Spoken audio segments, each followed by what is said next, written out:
Welcome to the Stephen Mansfield audio podcast.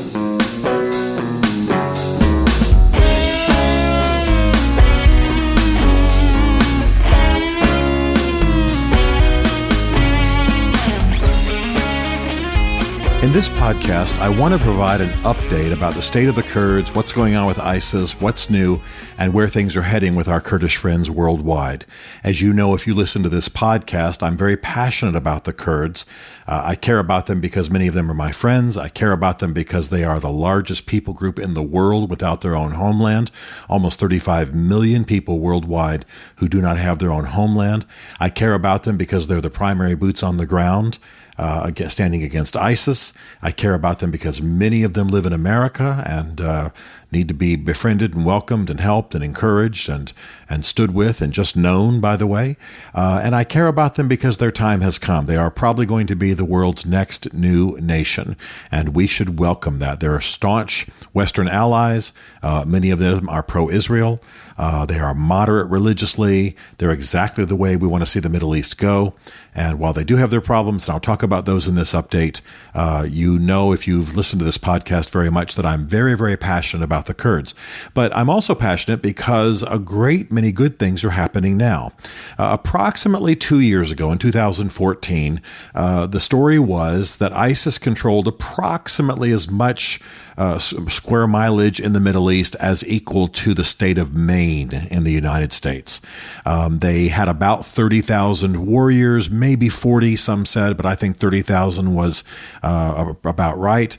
And they ruled over maybe 15,000 civilians in the territories that they controlled.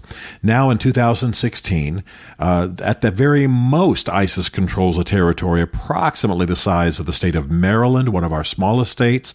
They have dropped from 30,000 in 2014 down to where the Pentagon recently reported that they number only about 15,000 warriors, and they only rule over civilians totaling about 6 to 7 million people.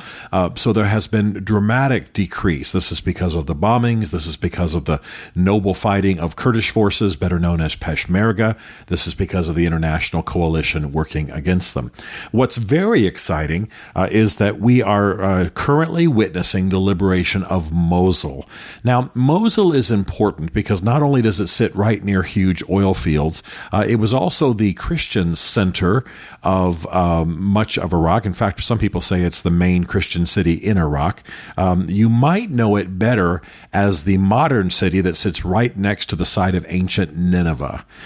So all the story of Jonah and the whale and the repentance of the city of Nineveh, all of that takes place right there in the vicinity of modern Mosul.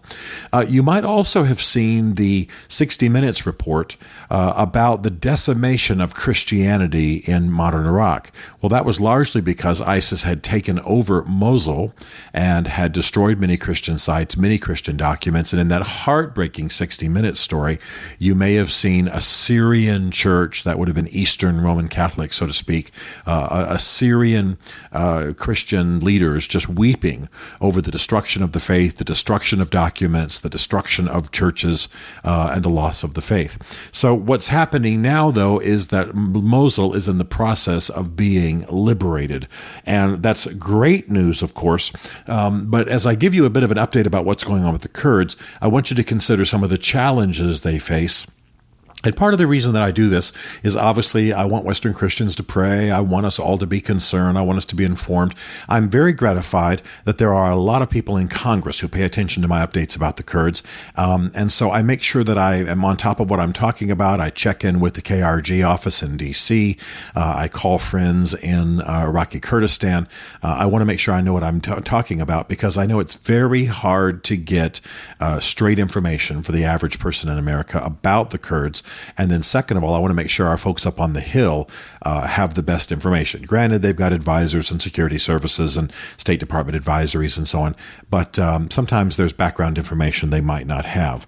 So what's great is, of course, that Mosul is being liberated, and that's going very well. Now, what the problem there is, that the challenge is that there's got to be some plan in place for governance afterwards.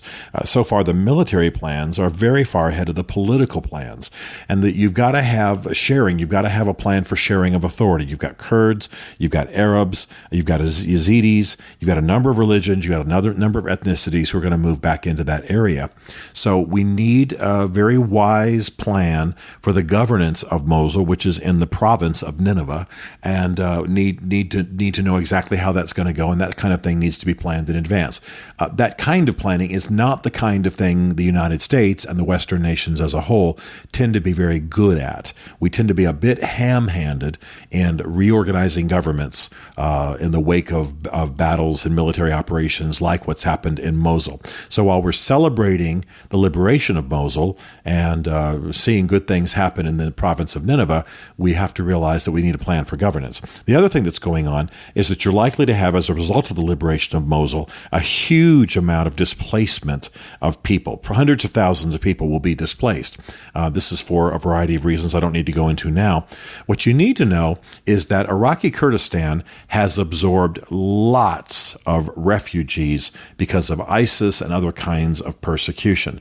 The Kurdistan region continues to be a host to almost all the Christians and Yazidis in the entire nation of Iraq. Bear in mind that the Iraqi Kurdish areas are less than a third of the entire nation of Iraq. And yet they have absorbed almost all the Christians and all the Yazidis in that area. I mean, Iraqi Kurdistan has already provided shelter for close to 2 million people. I want you to consider that, the population of Iraqi Kurdistan is probably not more than 5 to 6 million, and they've absorbed 2 million people. So they're very concerned that as Mosul is retaken, that you're going to have the displacement of a lot of people because of those who are driven out, because of those who are driven out by the forces that are driven out of Mosul, the ISIS forces and so on. And you're likely to have hundreds of thousands of people flooding into Iraqi Kurdistan. Well, you've heard me describe this problem before, that we in the United States are technically prevented from providing aid directly to the Kurds because our agreements with Iraq indicate or require that we run all of our aid through Baghdad. Well, Baghdad is bedeviled and troubled and divided, and much of the government is corrupt, and so the aid rarely reaches the Kurds. So obviously what's got to happen is that the U.S. provides aid directly to the KRG, directly to the Kurdish regional government, basically Iraqi Kurdistan, as they absorb hundreds of thousands of more refugees in addition to the 2 million they've already absorbed. When I was in Iraqi Kurdistan last summer, in the summer of 2015, I toured these areas. Our organization has helped to develop some of these camps, and literally you've got hundreds of thousands of people living in great big camps, and the Kurds are very gracious and providing funds and providing homes and providing schools, but obviously 2 million absorbed by arguably 5 to 6 million is just a huge load, and you might have 1 million more. So this is something that's got to be dealt with. The U.S. needs to provide support. The UN needs to provide support. Other nations need to provide support because the religious minorities in the Middle East, or at least in Iraq, are flooding into Iraqi Kurdistan, and our gracious Kurdish friends are doing the best they can do to take care of them.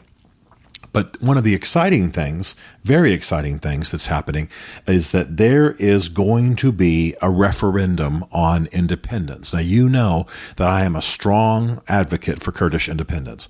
Again, the Kurds are the largest people group in the world without their own homeland. So it is time. There's been a civil war in Syria. There's been, of course, the unbelievable implosion of governance and order in Iraq. You have Turkey that's just a mess and ruled by a man who I think is probably mentally unstable and definitely an extremist Islamist. He's recently made speeches about retaking Jerusalem, for heaven's sakes. He's bombed his own Kurdish populations. He may have even helped to foment the appearance of a coup that we all saw recently, and certainly has used it in its aftermath to benefit from it. So all of this to say that it's time for the Kurds to have their own homeland. It's time for the lines to be redrawn, and for some part of the region that the Kurds claim for themselves, their historic homeland, that involves part of Turkey, part of Iraq, part of Syria, perhaps part of Jordan. I don't think so much of Jordan. So maybe part of Iran, but they need to be given their own homeland. It's time. It's one of the things that will assure their safety. They can be a fantastic trading partner and an investment center, and it's time. And I'm told by Kurdish officials in D.C. that they plan to hold a referendum soon. The timing's unknown exactly. But what definitely needs to happen is that the next U.S. administration should be ready to consider this rather than be in denial about it. That, by the way, that sentence I just read is the exact sentence from my Kurdish friends in D.C., and I couldn't agree more. I haven't heard as much as I wanted to hear in this current election about the Kurds, in this current election cycle. Hopefully we'll hear more in some of the debates that are yet to come.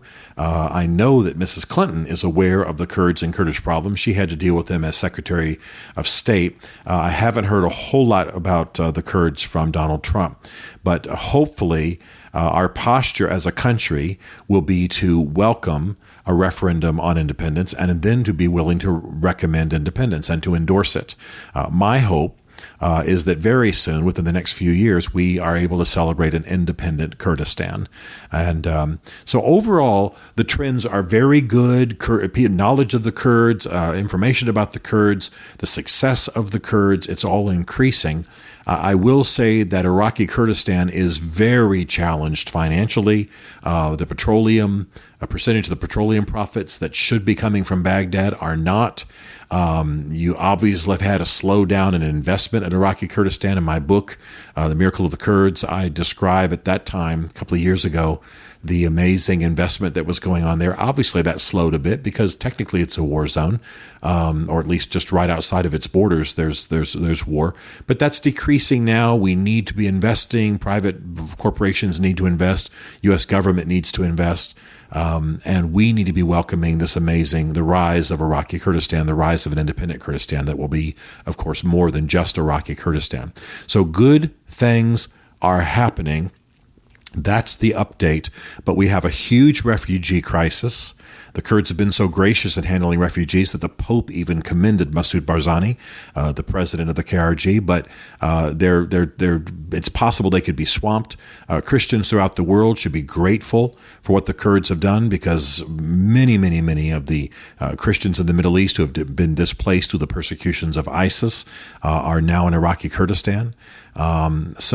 Overall, the Kurds have been a wonderful, not an agent for the U.S. at all, but standing for justice, standing for democracy, standing against ISIS, welcoming refugees, just exactly what we would want them to do. Now it's time for us to help them, give them aid to deal with the refugee situation, help them stabilize politically, and then help them as they move towards independence.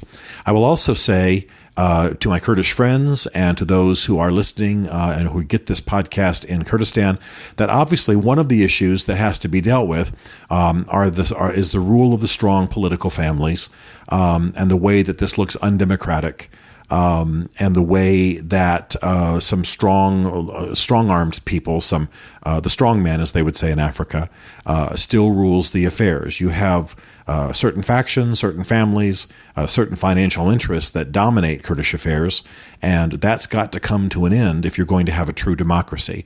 So that's for the Kurds to work out themselves in whatever way, but until that is dealt with, there's going to be some doubt in the West as to whether the Kurds are really ready for independence, and some doubt about the investment environment that is so critical to its future.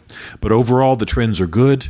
I'm excited about Kurdish independence. I'm excited about the independence of the liberation of Mosul. I'm excited about Christians being able to drift back into their ancestral homelands. I'm excited about the encouragement of democracy. I'm excited about the defeat of ISIS. And now there's work to be done, but we may very well be able to dance in the streets at the arrival finally in history of an independent modern Kurdistan.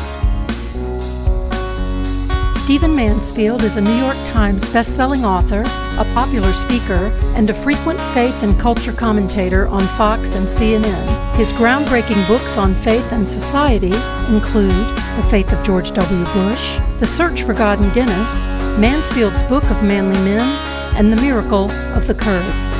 His new book is Ask the Question: Why We Must Demand Religious Clarity from Our Presidential Candidates, available on Amazon. Learn more about Stephen at stephenmansfield.tv. The Stephen Mansfield podcast is directed by Isaac Darnold, who also wrote, produced, and performed the podcast theme song. This is a Chartwell Literary Group production.